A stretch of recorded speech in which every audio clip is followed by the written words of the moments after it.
The views and opinions expressed in the following program are those of the hosts and guests, and not necessarily those of the staff or management of Worldwide Digital Broadcasting Corporation. Right. Get yourselves together. Right. Stand up and live your life. Right. Get yourselves together. Right. Hands up high.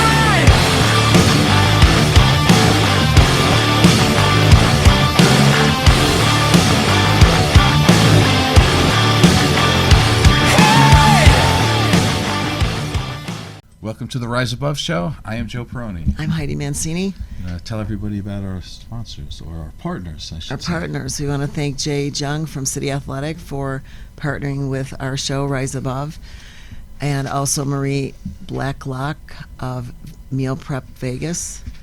And she's been supplying Joe and I with our meals for the last few months for our preps, and she delivers to your house.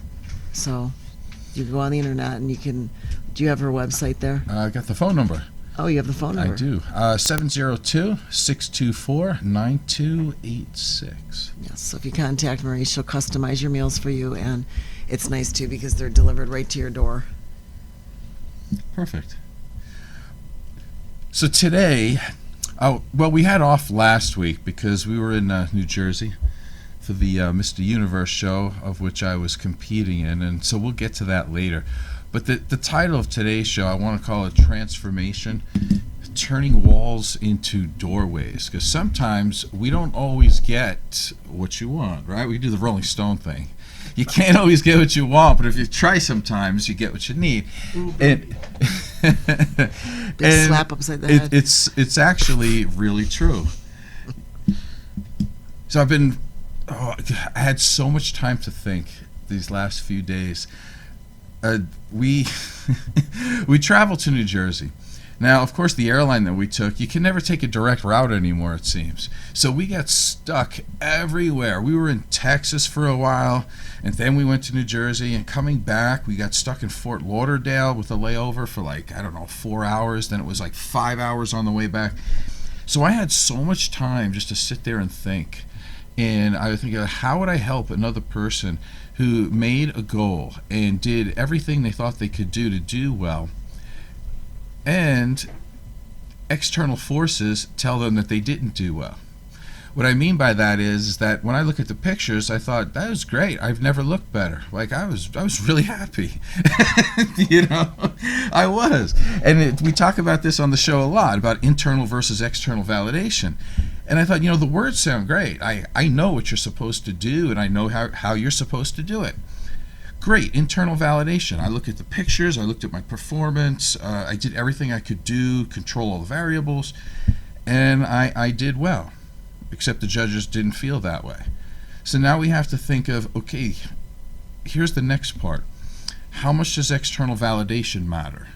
Well, if you're a psychologically strong human being, well-adjusted, it shouldn't matter at all. But then we get to the next part. We live I was thinking about this from Fort Lauderdale to here. We live in a capitalistic world, and without any external validation from anybody else, we would all be poor.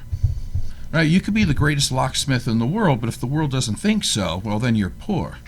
You could be the greatest artist in the world, feel you're good at something, and you could put all your time and effort into it and love the fact that you're doing it and have great self-esteem over your hard work.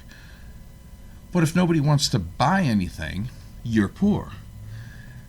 Vincent van Gogh is considered to be one of the greatest painters who ever lived. But he never sold a painting while he was alive. So how does that help him? So these are the things that I was thinking about in terms of, okay, we have therapists out there that think that they know a lot because they read a book and they go, well, I know this from the book. But the book really has nothing to do with real life once you get down to it, because there is a certain amount of external validation, because that's what money is. It's other people deem you in some sense to have some worth. And so I had a lot of these thoughts going through my head, not always perfect at one time, but I let them sift through my head, and I was throwing out some of the ones that I was getting too emotional with, throwing out the ones that I think I was acting a little too irrational with, things like this. So but I think some of this stuff and it's like, because you're a coach, you're a trainer, and I know you have competitors that competed, and I've worked with one person, and I do compete myself, and I think in the very beginning of it, you kind of have to know what you're up against and what are the reasons that you're doing it prior to all that. And like you said, losing or not losing, but not doing as well as they think you should have done. It comes down to how well do you think you did. And like you said before, with all these artists out there, I think an artist continues to go forward because yes, the outside validation would be nice, but they really love what they do.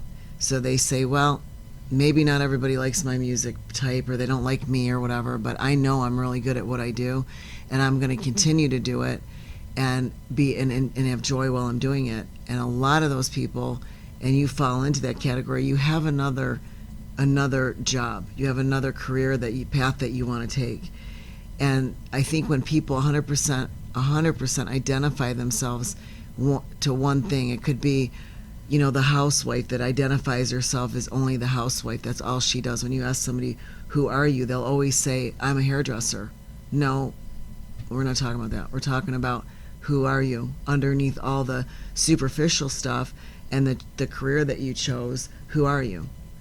And I think underneath everything that you just said, you have to ask those questions. Who am I? And why am I doing this? If I did the best I could, why do I still need to feel validated by, whether it's money, adoration, whatever it might be? Those are things that, we all like, but you may never get. But there's people that still say, you know what, I'm still going to do it because I enjoy it. And it could be painting, it could be writing a song. We know musicians out there that you listen to them and you go, oh my God, this guy's amazing. How come he's not famous? But he didn't quit. He didn't say, well, I'm not going to do this anymore because I didn't get noticed by Sony Records or, whatever, so I'm just going to throw in the towel and I'm done. And I think that's, I think if you feel bad about something, and I know I've been in that position when I felt bad about not doing well at whatever it might be. It could be, maybe I screwed up a client's hair, or, I said the wrong thing to a client I was working with, and I can look back on it and I go, I think if I would have done that instead of this, I would have done better, and I know I would have done better, but I was trying to take a shortcut. Or the same thing when I went into a show and I could say later on, you know what, I knew I shouldn't have been doing this show because it was difficult at my job. I had a lot of, and that's not an excuse. People would say to you, well, you're just making an excuse because you didn't do well. I think that in our heads, like I know in my head going into something that it's not the right time, and I went and did it anyway because I might have felt like I spent money on it, I committed to it, I don't want to let my friends down, whatever it might be, because there's a pride thing involved in it too. If you're prideful and you care, you don't want to be judged either by these people in a negative way that we want. The same people that we ironically want the validation from are the same ones that we don't want to think any less of us because we didn't hit a goal. So, whenever haven't done that good in something, I can always point at myself a little bit and say, well, maybe this condition could have been better. Maybe I could have been in a different place in my life when I did that. Maybe if I would have made this decision better or differently, it would have been, the outcome might have been different. But when and like in your situation, you did everything right.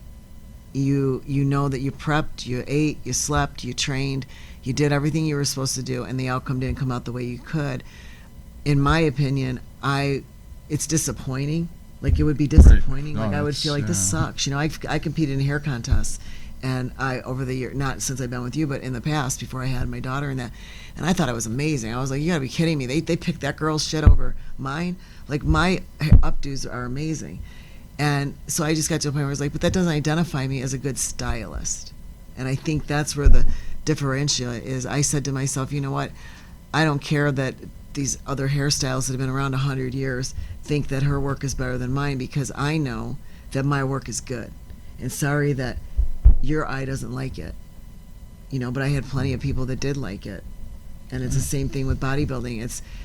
I think if you prep and you do everything right, my question to you was earlier was, with the bodybuilding and certain things, when does it become, is it healthy?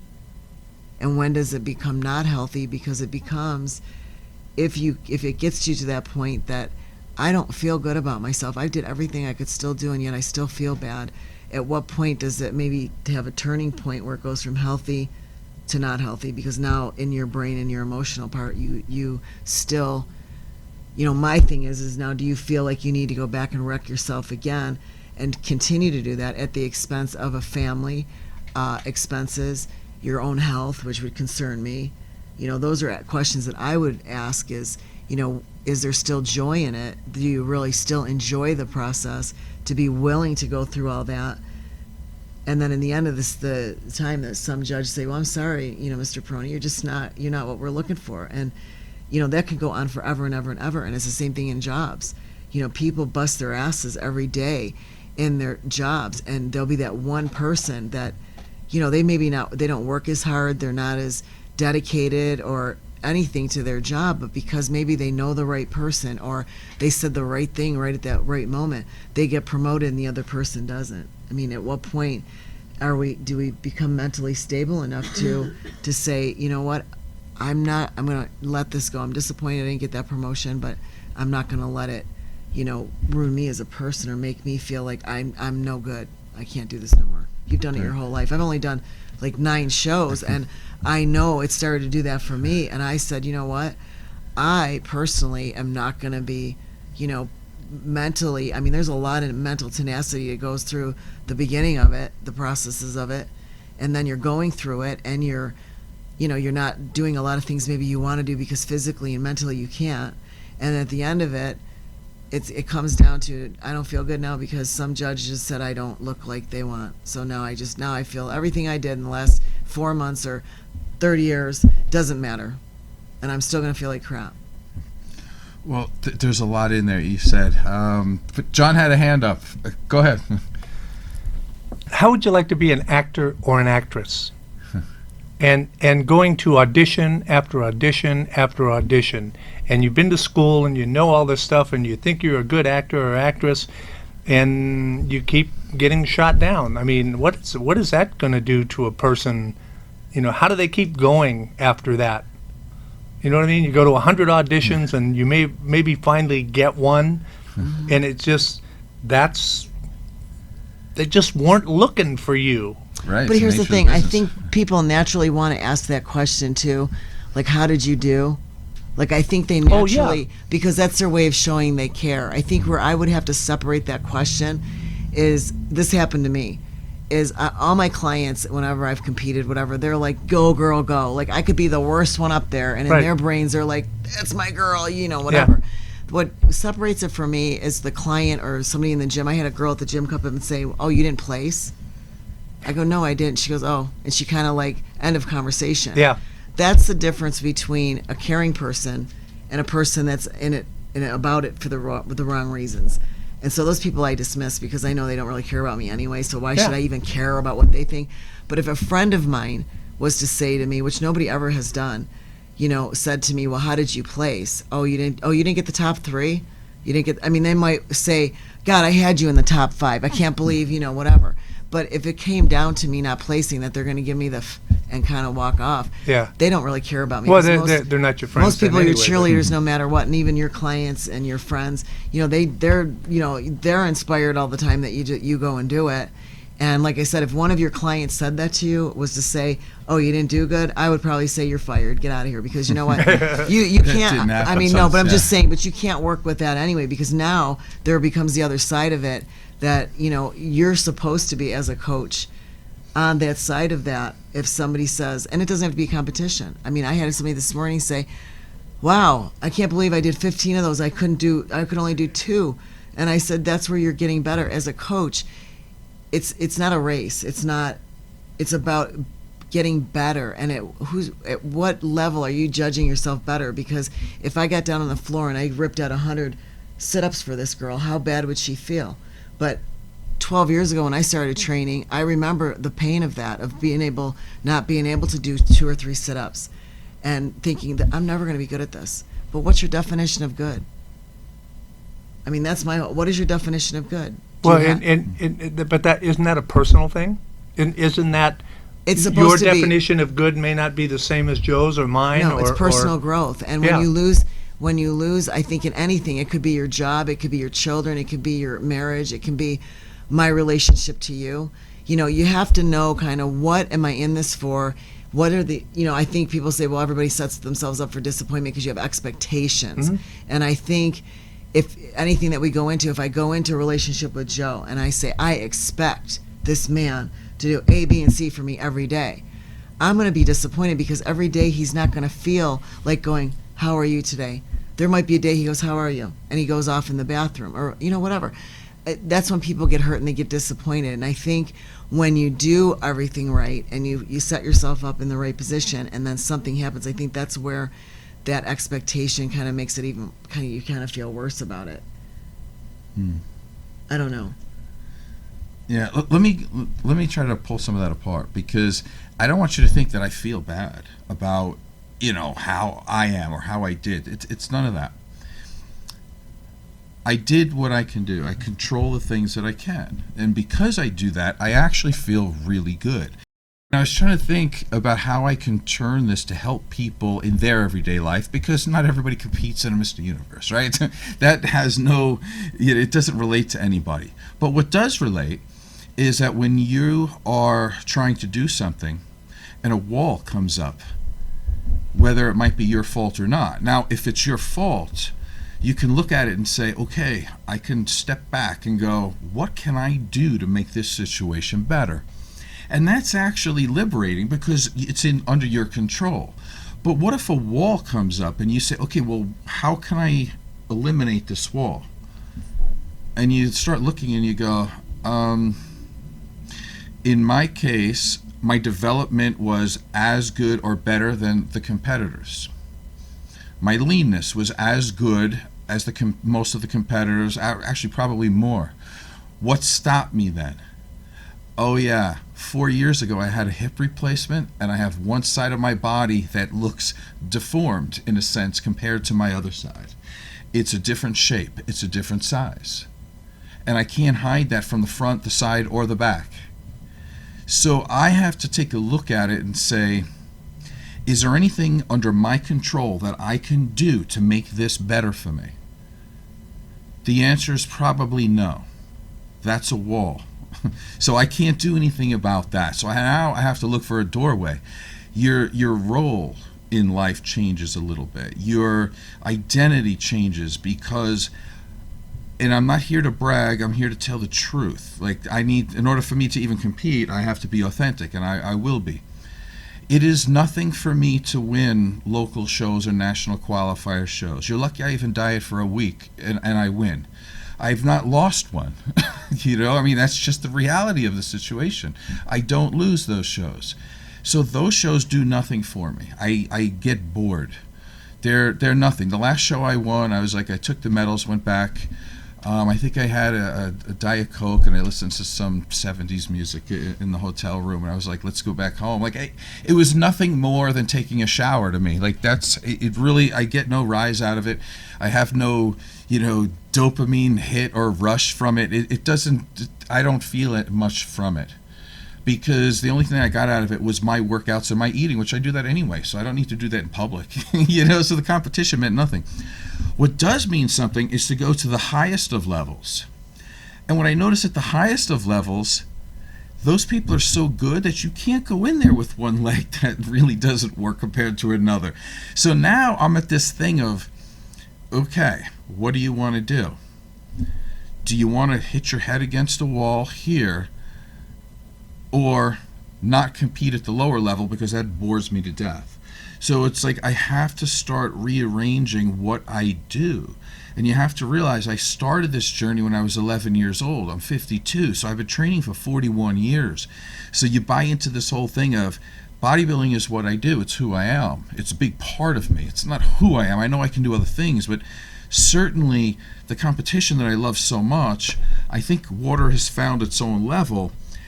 And if I really want to wait it out, I'd have to wait until I'm 60, and hopefully that everybody else starts getting their hip replacements too. And then we'll be on equal ground again, and then I'll win again. But honestly, when you look at the pictures, you're like, oh my God, like, why didn't he do well? It's like, well, if you're not looking at my right leg and you don't see that in the picture, everything looks great. So it's something that's kind of out of my control. So I was thinking about my feelings. I have to say, you were the best one looking one up there too. You know, and I had... It is, because they're all bald. These guys are so butt ugly. I These also bodybuilders, they're bald, and they're all looking, oh, I'm going to kill you. You know, I and he also- walks out there, and he's like, I'm like, God, he's so handsome. He's like the best looking one out there. Now, I also want to say, one of my friends is a guy named Rico.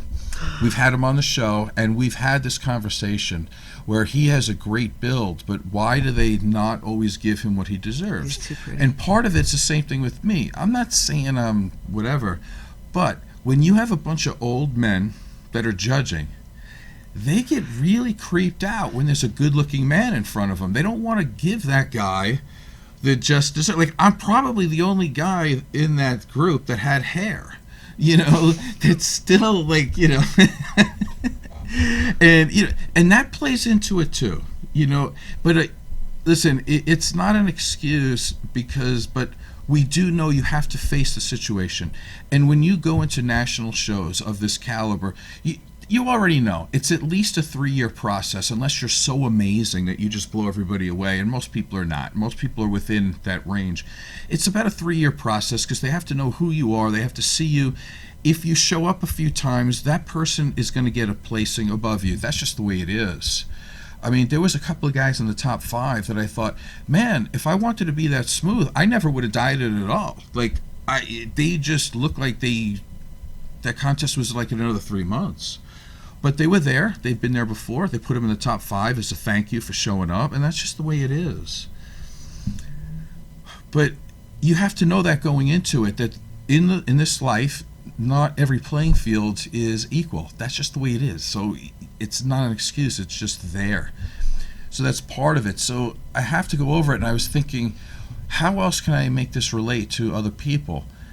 And for me to sit there and say, this situation is screwed up, it's not fair, or I'm just angry, none of these things help. What does help is to sit back and say, what is the real emotion going on behind here? Because my self-esteem is very high. I feel good about myself. Someone said, well, you feel good, but you don't seem like you're feeling good. It's like, because, and then I had to think about it. What is that inner emotion? And everybody can do this in their own life, of what they're really feeling. Like, if you come home and you see your husband or your wife, and someone says, how are you? And you say, oh, my life sucks right now. Well, we know you don't feel good, but that's unnecessary to say, because you're not getting any closer to the feeling, and nobody can help you. And all you're doing is, and the word is with an M, you're mucking up the situation to a point where you're not having a relationship either with yourself or your partner when you say that, because you're not really filtering down to how you really feel. And until you can analyze your emotions, and I was going to actually do the show today on emotional literacy, so I'm trying to like border the two. As a supposedly emotionally literate person that I'm supposed to be, I'm not angry. I don't think the whole thing is screwed up.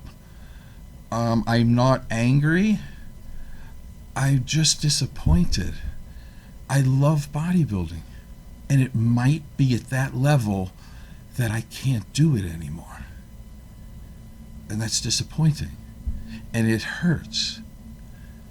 I don't feel bad about me. I feel really good about me. You know, it's just that it's disappointing. I was doing some reading, of course, and I came across some Aldous Huxley. I believe you pronounce his name. This guy was like one of the brightest minds ever. He wanted to be a scientist, but he was going blind. I don't know, I never had a chance to talk to him, but I would say that he was really disappointed that he couldn't be a scientist. So he had to figure out something else that he was going to do with his life. Now, it might be plan B or plan C, but he needed something. So he turned to like science fiction writing, and he wrote Brave New World. Now, great book. It was a movie. We all get to talk about it and see it and do all this. But in his mind, that was like plan B or C. That was not what he wanted to do. And so there was his doorway. Now, I have to figure it out for myself, as do a lot of people that are listening to this. You don't have to be a bodybuilder to go through this. You have to be anything to go through it. Like, we all are going to have our roles change. One of the things I was thinking of is how many couples out there break up because they lose a child. Now, logically speaking, it should bring people together and closer, right? Or like if you lose a child, or there's a child that's say stillborn, these things really separate mothers and fathers out. And one of the reasons for it is because when you have two people that are parents, and then all of a sudden something stops, their role changes, their identity changes, they grieve in different ways. You know, one person doesn't want to talk, the other person does want to talk, the other person needs to be totally left alone, somebody needs more attention, and you grieve in a certain way. And it's the same thing when you, and I'm not comparing losing a bodybuilding show to losing a child, okay? But the point is that all of us at some point are going to have a role or identity change. And in how you deal with it is how you will have a successful or non-successful life. In my situation with this bodybuilding thing, I've competed probably an average of maybe once to twice per year since I was 15 years old. So it's really hard for me to think in terms of not doing it. So the disappointment is great. I have some reasons for thinking that it also goes back to my childhood of wanting to be perfect in order to be loved. And when I have to come back and tell people that I failed or I lost, am I still lovable? Somebody might be saying, you know, come on, man, that's a really dumb question. Well, I'm really glad you had an excellent childhood, not to, you know, because I would hope you think like that, because that would mean that you had a nice childhood and you had a very validating environment. I personally did not. So I base off of, like, if I lost something, I wasn't worthy to be cared about. And so I spent my life getting straight A's and being captain of this team and that team and the other team and trying to be the best looking guy in the room. And as I get older, I notice that that's not happening all the time now. So the question becomes, am I still lovable? And that is where the childhood trauma comes up and still creeps up on you. It never goes away, but you have to learn how to manage it. There's a movie that everybody remembers that I want to mention, because everybody remembers all these great romantic flowery scenes, and that's not why I remember it. So that's why I want to mention it. It's a movie called An Officer and a Gentleman, right? We all seem to know that movie. Everybody talks about the whole Richard Gere thing, Deborah Winger. He takes her and carries her out of the work. I remember that, but that made no difference in my life. What I thought about was his friend. I believe his name was Sid. John Sid. In the movie, this guy Sid was trying to be an officer, just like Richard Gere. He has this girlfriend. Girlfriend says that she was pregnant. He's trying to be a really good man. He's from Oklahoma. You know, they have him as the, you know, not so sophisticated, but a very loving guy. Yeah. So he says to her, I quit. I don't want to be an officer. I don't want to be here and there. I want to be able to be around the child and you. And we can go back to Oklahoma and we can be parents. So he gave up the title of officer. She says, I'm not going to marry you. I don't want to be with some Okie from Muskogee. I want to be with a man, an officer, a guy with a uniform, someone who's got some stature. He goes, next scene, they find he hangs himself. Now, the point being is that, trust me, I'm not hanging myself, but Happy to hear that. but the message to me is, when a lot of people say that the title doesn't matter and you're lovable anyway, even though you're a failure or if you lose. I don't know if that's so true, because in my life, I've not really had that. It's either you're great, you do everything for me in an awesome way, and if you don't, I'm out. Like, I've never been a cocaine addict or a drug addict for 20 years and had somebody still stand by my side. I'm here. I've acted perfect, but not to be whatever. Oh, God. But I don't think you have to put up with anything. You know what I'm saying? Like, that's the issue. Like, there's some people that I know that they've had people stand behind them rock solid, yet they're alcoholics, they're never home, they're beating on people. I've never done any of that. And so I don't know what it's like to push the envelope to see if people really do care about me when I'm a screw up. I find that it's easy to love people when you're doing everything almost to a degree that you're trying to be a perfectionist. So you're not really testing somebody's care about you. But we'll get back into this a little bit more. Let's take a little break. We'll be right back.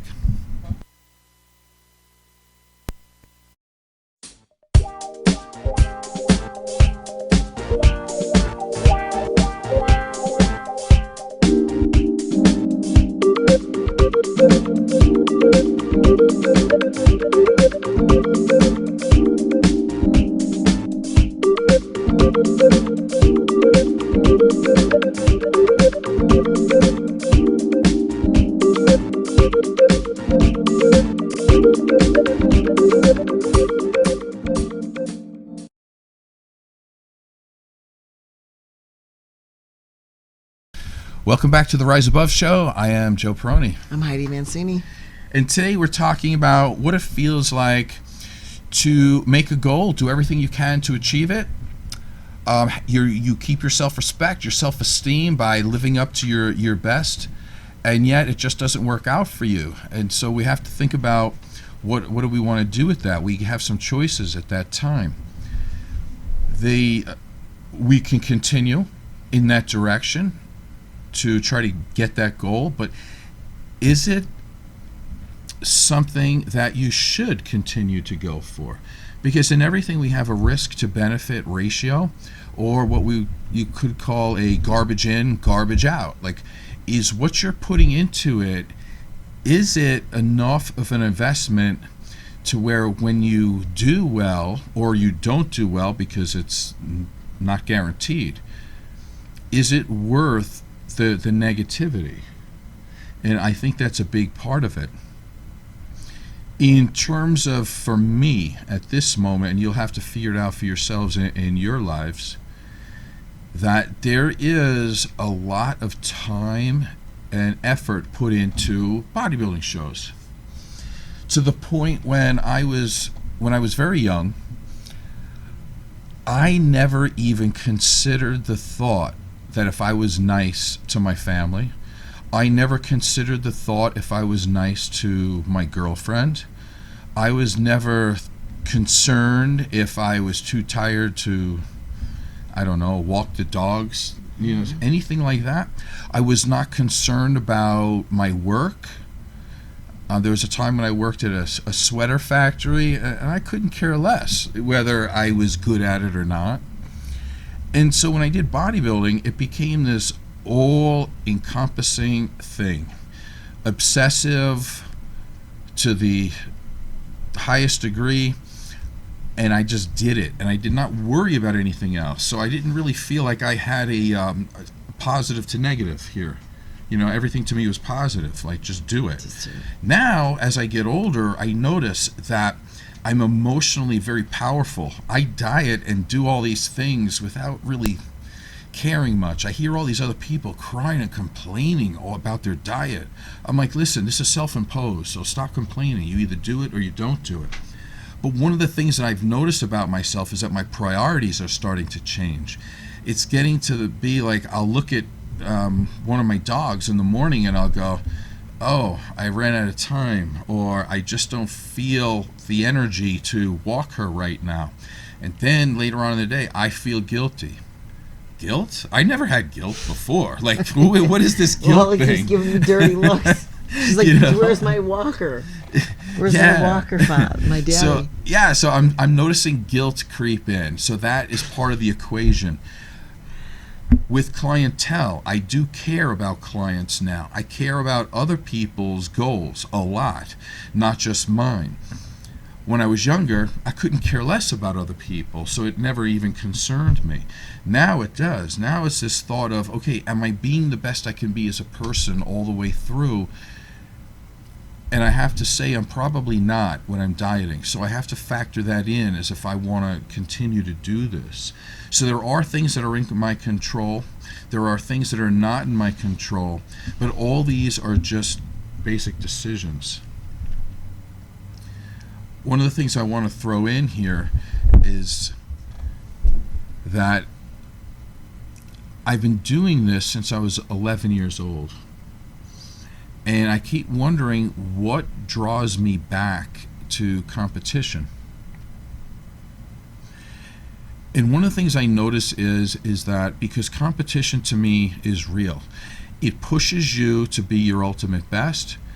It gives you a goal. It makes you committed. It makes you dedicated. It makes you're better than the herd.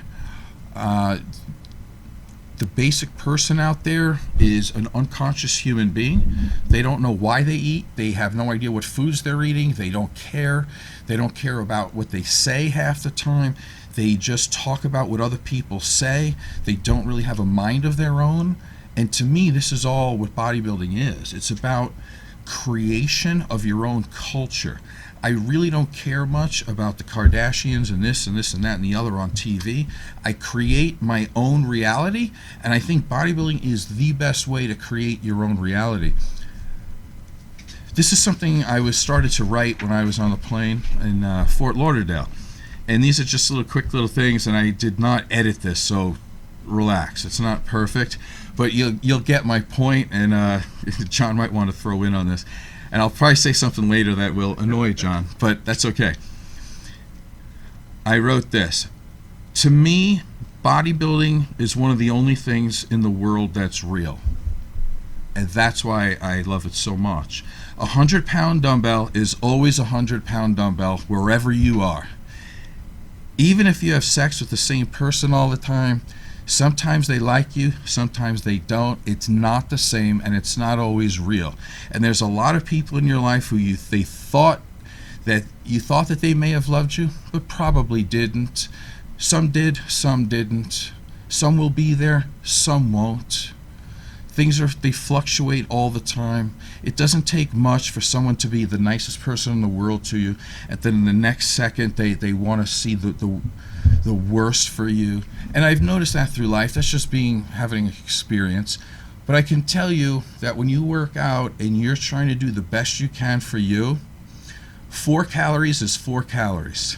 A carb is a carb, a protein is a protein. I can see it. It's real. If I want to lose body fat, I can make that happen. If I want to gain muscle, I can see that happening. If I want to lower my resting heart rate, I can do it. If I want to lower my cholesterol, I can do it. It's within my control. It's real. There's very little in this world that I notice that's real. And once you start noticing that the world has a lot of illusions, it's hard to be totally happy with things. So you go inward and you find your own culture. I don't personally believe in culture. If somebody tells me that polka dots are in, I couldn't care less. They tell me that skinny jeans are in, I couldn't care less. They tell me that rap music is now in, I couldn't care less.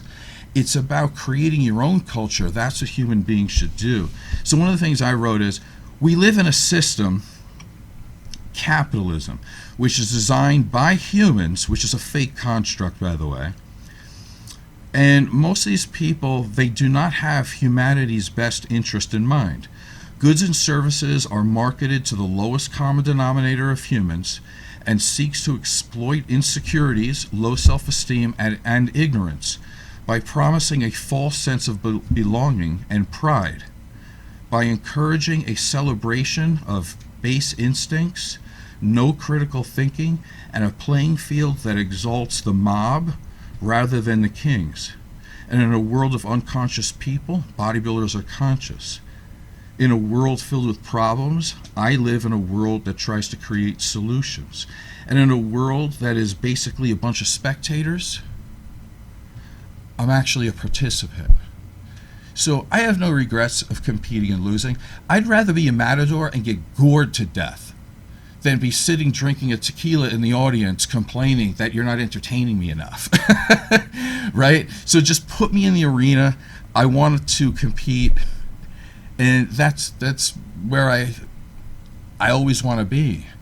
One of the things I noticed too that seems to be fake to me, and this is hard to admit because I'm a Beatles fan, right? Like, I love music. But here's an interesting thing about what's real and what's not, of why bodybuilding is real to me. I gave you some of that, and I can tell you it's helped my self-esteem. It's helped every part of my life. It's given me my living. It's given me most everything. But let's take a look at somebody like John Lennon, right? He's known, and I love John Lennon, right? I love his music. I love the Beatles. Got that. But let's think a little more, like a little deeper, right? Like, all you need is love. They're great at writing love songs. He's made millions of dollars about his love songs. Go to his own child. Now, Julian Lennon has been quoted as saying, you know, he speaks of love, but he doesn't show any of it to his son or the mother. And I'm like, you know, that's so, like, I don't want to be like everybody else. Like, oh, no, you can't talk like that about John Lennon. John Lennon's a human being. And this is part of the illusion that I was talking about. It's fake. If you can market the world to be something and make people believe it, you can be millionaire, and it makes it okay. Listen, it's not okay. He was a child abuser. He was emotionally abusive. He was physically abusive to his wife and his kid. And yet, he is the great love guy in music. And the guy who shot him, and I'm not saying you should shoot him, because that affected me when I was 15 years old, just like it did everybody else.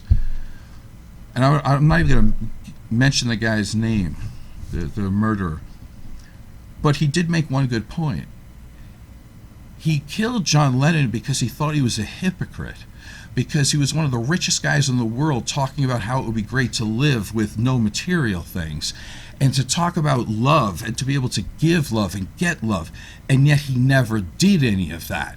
So it was a manufactured thing that he sold. And so when you start to think like this, it's like you want to make it better, you want to escape from it. All you have to do is say, that doesn't exist, and so I can go back on my merry way and be happy. But that's why I have so much trouble with the world, with a lot of things, and that's why I always end up in bodybuilding. Because a 100-pound dumbbell is a 100-pound dumbbell, whether it's in Texas, Florida, New York, or Nevada. And if I can lift it 10 times today, that's where I'm at. If I can lift it 15 times next week, I've improved. If I can only lift it 5 times 2 months from now, I've regressed. You can always judge it, and it's always real. Always. Any thoughts? I would have to agree with the weight training. But I would also say that you're right about the fakeness in our society and that, but I also think that more people need to maybe not be so fake and be themselves. You know, I mean, I think that it should come to a point in our lives that we should be able to be who we want to be and not have to worry about fitting into everybody else and what they're doing. Right, and I think it's particularly hard. I think it's hard on men. I'm not a guy because I don't want to be one, but no, I don't mean that in a negative way. I enjoy being a female, but I think in a woman's part of the world, there's so much of that's why you have so many women walking around not having a clue about most things, because they're fed all the superficial, fake. You know, look at makeup, for example. You know, I mean, that's like one of the biggest selling things on the market. Makeup is millions and millions of dollars, so that we as women can say, well, I don't look good unless I have my makeup on. You know, so, you know. So here's the ironic part that I was thinking when most of this, my thought on that was from Florida to here. But understand that I was going through like 24 hours with no sleep. So, but it's ironic that people think of bodybuilding as superficial, and it can be. People use it for the wrong reason. It's superficial. But in my thing, it's been since I was a little kid, it's changed my life, right? I was this small, skinny, sickly child, and then I became what I became. And so to me, bodybuilding, like I said, it's the opposite of superficial. It's as deep as you can get. It works on every cell in the body from the inside out, and it's been my real religion. It's been, the gym is my church, and it's been like that since I can remember. I remember my parents bought me my first weight set when I was 11 years old. It changed my life. And, you know, as I go through this process, nobody's saying that I can't compete anymore. It's just saying, like, should I compete at that level when I might not be able to get much out of it from my work? But I will always train. Well, you know, that's your decision, you know, whatever you decide to do with that. Hair, I'll use that as a little example right now. I've been doing hair for 30 years, and I've done everything as far as platform work. I've done everything and anything you want to know, I've done it. And I'm not bragging, but that's my reality. I've been around a long time. So a couple years ago, I was like, God, I'm so damn bored. Like, what? You know, these kids would come around, these flyers. Hey, we got to do class on Monday. You want to come? It's on balayage. And I'd look at it and I go, you know what? No, I'm okay. But I mean, I still go once in a while because I always come away with something. You know, I learn something new when I go to a class every time. One thing I might come out with. But it made me like, I went, man, I'm bored. You know, I've been in this so long that these kids that are doing it now are like, we have this new technique. No, you don't. Sorry about it. I was doing that back in the early 90s. I started that, not you. So, but I said to myself, I can either keep doing hair and really enjoy, because I really enjoy the people part of it, and I like being creative, and I like, you know, I really like my trade, my craft, whatever you want to call it. But there was a period when I went through it and I went, I'm bored, and I need to be challenging myself with other things. But it didn't make me quit doing hair. It just made me realize that, yes, you've been in this a long time, you know what you're doing. Yeah, it might be a little bit boring, but at the end of it, I still enjoyed it, and I still continue to do it. And I'm also doing other little things on the side to test some of the waters with the wellness coaching and little things I'm venturing out there. But that's a good example with the bodybuilding. I didn't say I'm bored out of my brain and everything's coming back. I don't get excited, and I should, my clients, none of my clients hear this interview, but I don't get excited like I was when I was a young stylist. I remember walking into a classroom and going, God, I can't wait to learn. I can't wait to see this platform guy. He's going to be amazing. Now it's like I go to the class and I sit and I listen to the same, and I kind of go, oh. Yep, I know what it's like. That's because that's what bodybuilding is for me too. Like I don't read bodybuilding magazines anymore. Why? It's the same stuff over and over and over. It's like you do for 40 years.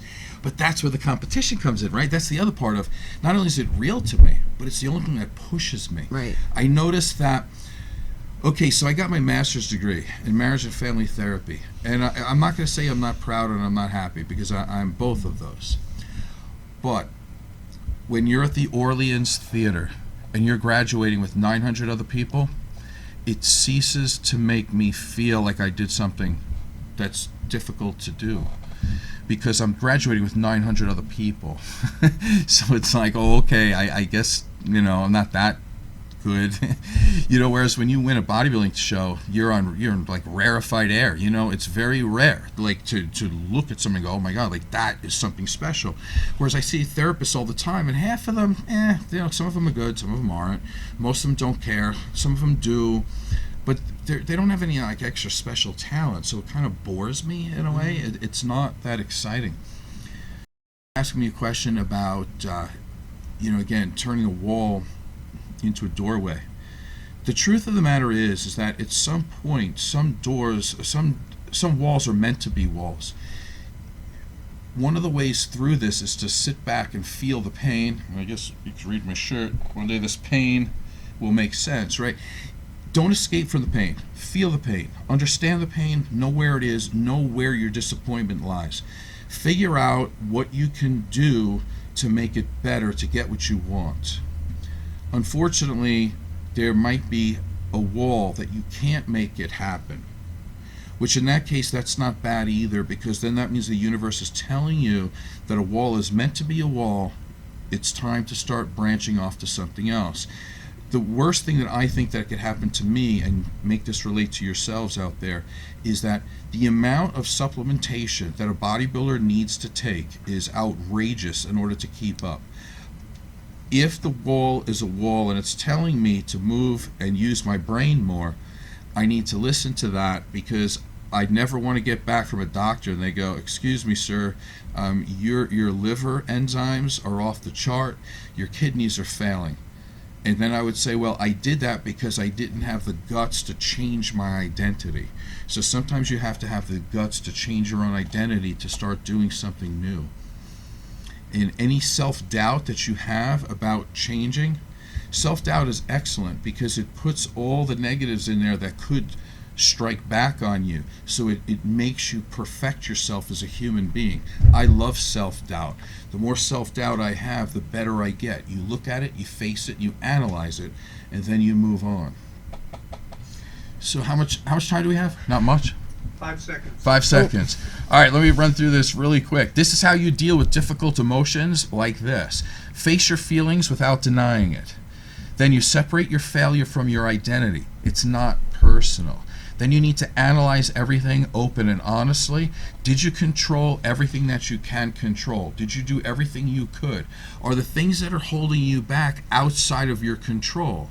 If they are, then you might want to analyze if you want to keep banging your head against a wall. And you might want to find a doorway instead of the wall. Quitting versus personal growth. Again, if you can do the cost to benefit analysis and figure out that the cost is too much, the cost is too high, you're not quitting. You're moving to a place that's better for personal growth. And that's all I have to say about that. Did you want to add to it? No. No? You Okay. did really good. Thanks for listening. I'm Joe Perroni, and this is the Rise Above Show. And I'm Heidi Mancini.